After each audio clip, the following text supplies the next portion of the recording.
Bonjour et bienvenue sur KTO et KTO Radio pour cette dernière émission sur le thème de la promotion de la paix, un des grands principes de la doctrine sociale de l'Église, avec des questions que nous interrogeons aujourd'hui sur le thème de la légitime défense, sur le rôle des armées, sur la protection des innocents, le combat contre ceux qui menacent la paix, la lutte contre le terrorisme, le désarmement nucléaire. La doctrine sociale évoque tous ces sujets et nous en parlons aujourd'hui avec nos invités. Sylvie Bucarit-Pontual, bonjour. Vous êtes présidente de Justice et Paix en France. Vous avez été présidente du CCFD Terre Solidaire auparavant et puis vous êtes enseignante en droit public à l'Institut catholique de Paris. Père-Yann Lelay, bonjour.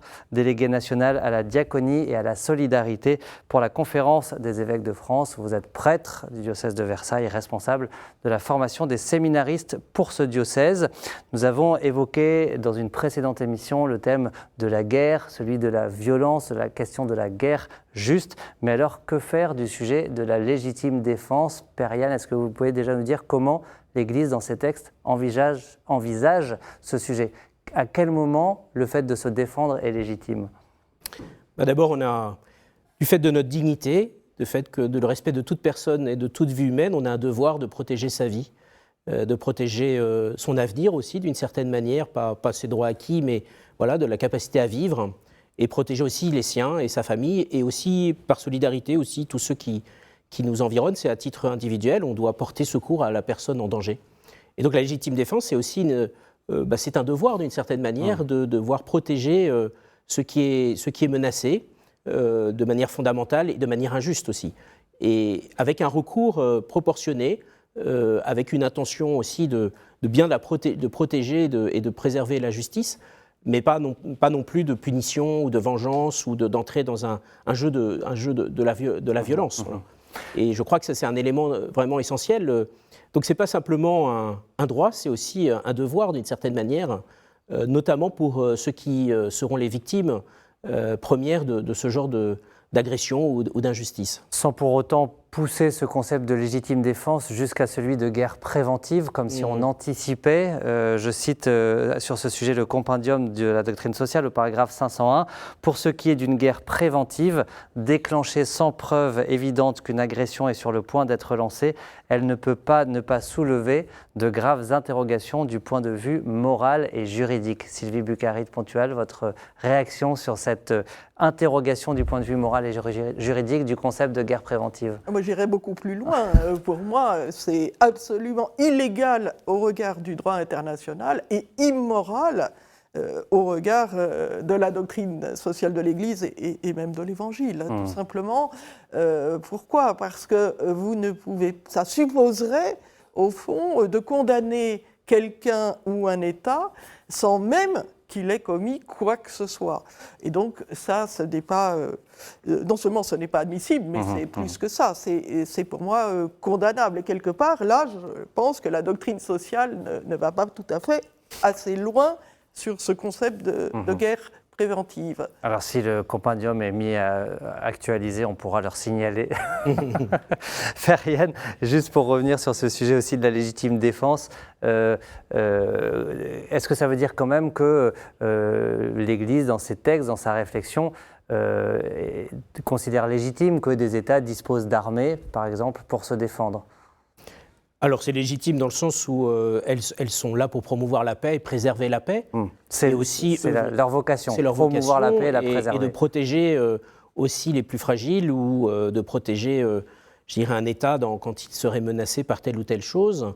Je crois que c'est légitime. Après, évidemment, le rôle de l'armée, et on voit bien les glissements qui peuvent avoir lieu, notamment aussi avec l'obtention d'armes de plus en plus agressives, de conquérantes. La question du nucléaire aussi, qui est quand même une question fondamentale de la dissuasion, de l'augmentation, et le pape, dans son message pour la paix de janvier 2026, dit que les dépenses d'armement dans le monde ont augmenté de 10% en un an, ce qui est colossal. Donc l'armée, oui, pour protéger, mais si c'est pour entrer dans une escalade de la violence, de l'agression, et il y a aussi une limite. Alors bien sûr, si le voisin devient de plus en plus gros, on est obligé de réagir, mais il ne peut pas, l'armée, le rôle de l'armée, le rôle de la force, doit toujours être accompagné du rôle de la diplomatie, de la négociation, du dialogue, et aussi du développement économique, enfin des autres réalités, voilà, et aussi de pouvoir dénoncer aussi parfois les manœuvres injustes que d'autres peuvent déployer aussi. C'est important de souligner qu'il y a d'autres façons de défendre la paix que par les armes. Là, on entend ce que vous nous dites, mais Sylvie Bucari de Pontual dit quelles sont ces initiatives ou ces moyens, ces leviers d'action pour défendre la paix sans nécessairement avoir à recourir aux armes.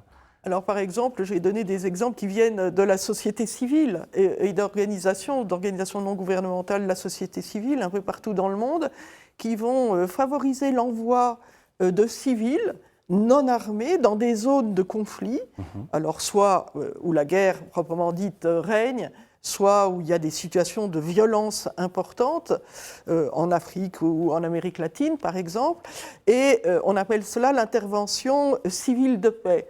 Ils vont s'interposer en fait entre les populations civiles qui sont menacées, qui sont souvent tuées, blessées, torturées, et les groupes armés, que ce soit des armées régulières ou que ce soit des mouvements de rébellion, de guérilla ou des mouvements terroristes, pour essayer justement de protéger les populations d'une part et d'essayer de dialoguer avec les forces armées qui agressent ces populations. Ça, c'est un exemple, et ça fonctionne bien. Ça fait baisser le degré de la violence. Dans des situations vraiment de conflit totaux, par exemple en Ukraine, il y a des initiatives extrêmement intéressantes qui là aussi viennent de la société civile ou des églises rassembler les gens tout simplement pour des temps de prière. On se rassemble, on fait quelque part la paix ensemble et on prie évidemment pour la paix, ou des temps de culture. Moi je voudrais dire que la beauté, je ne sais pas si elle sauvera le monde, je pense aussi, mais en tout cas, elle apporte de la paix, elle apporte de la sérénité. Et donc créer des petits moments de musique, par exemple, de chant ensemble, de théâtre. Voilà, donc le recours, voilà, merci pour ces exemples qui montrent que... Je pourrais ajouter simplement aussi qu'il y a un élément qui est déterminant aujourd'hui, c'est la question de la communication. Et qu'aujourd'hui, on limite beaucoup les conflits parce qu'on montre ce qui se passe. Et que quand il y a des caméras qui filment des terrains de guerre ou des exactions ou des excès, cela limite tout de suite. Et les États font très attention à leur communication. Donc il y a une responsabilité. Alors il y a aussi un outil qui est non violent au sens que ça ne... Alors bien sûr, on peut la détourner, cette violence, on la voit, cette communication, elle est très manipulée, mais aussi elle peut être un vecteur de limitation et de rappeler aussi ce qu'il se passe. Et comme on a une conscience mondiale de plus en plus grande aussi, et des populations qui sont réparties sur tout le monde entier, il y a des pays qui ont une diaspora tellement grande que ça crée aussi, je dirais, une conscience plus grande de l'enjeu de la paix. Et je voudrais juste aussi souligner un point important qui revient très souvent dans les textes des papes et puis d'autres personnalités sur le sujet du désarmement nucléaire. On peut dire aussi, Père Yann, que c'est une ligne quasiment constante, en tout cas sur ces dernières décennies, de l'appel de l'Église au désarmement nucléaire. Mais en tout cas, oui, c'est qu'on voit jusqu'où ça peut aller. Et surtout, comme disait Benoît XVI, on est arrivé dans une époque qu'on n'a jamais connue. C'est qu'aujourd'hui, on peut à la fois créer l'homme, le fabriquer, aller tout au début et le manipuler dans tout ce qu'il est et le détruire totalement. Aujourd'hui, on a la capacité de détruire notre planète.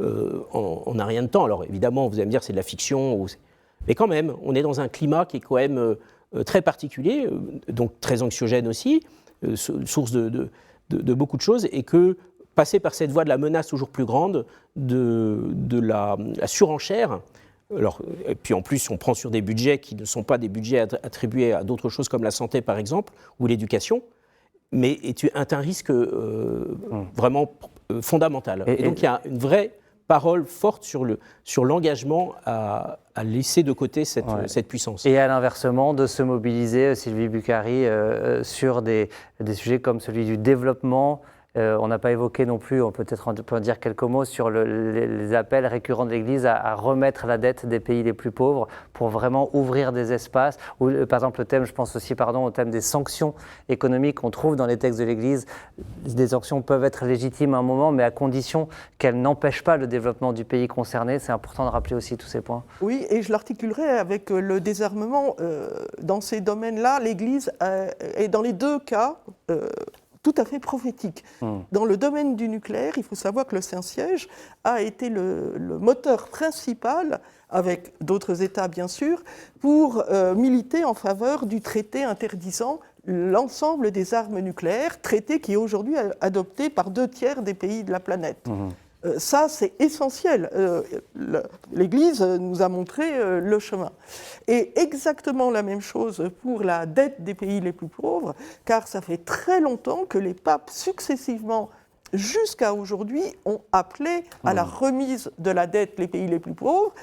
Alors, c'est vrai que normalement, on doit rembourser ces dettes, hein, l'Évangile le dit suffisamment bien, sauf que quand on a contracté ces dettes par inégalité des structures, par injustice en réalité, alors il est normal, il est équitable que l'on remette les dettes. Et donc, c'est un ensemble finalement de domaines de la société dans lequel l'Église actuelle s'est beaucoup investie. Et au fond, elle met en œuvre l'Évangile dans le monde d'aujourd'hui. Et c'est dans ce cadre-là qu'on peut laisser résonner, pour conclure, cet appel répété du pape Léon XIV à nous engager pour une paix désarmée et désarmante. Merci beaucoup Sylvie Bucari de Pontual, Père-Yann Lelay, de nous avoir accompagnés pendant ces 4 émissions. Et je voudrais, puisque nous terminons aujourd'hui notre année d'émissions consacrée à la doctrine sociale, remercier tout particulièrement les équipes en régie qui en ont permis la réalisation. Grégoire Derennes, chef d'édition, chargé d'édition, Emmanuel Morlin-Ponsat, rédactrice en chef, Étienne Lauralière, directeur de la rédaction, et Philippine de Saint-Pierre, directrice, qui nous ont fait confiance. Merci à vous pour votre fidélité. Vous nous avez suivis toute l'année et on se retrouvera pour une année 2 à la rentrée après la pause estivale. Merci pour votre fidélité. À très bientôt.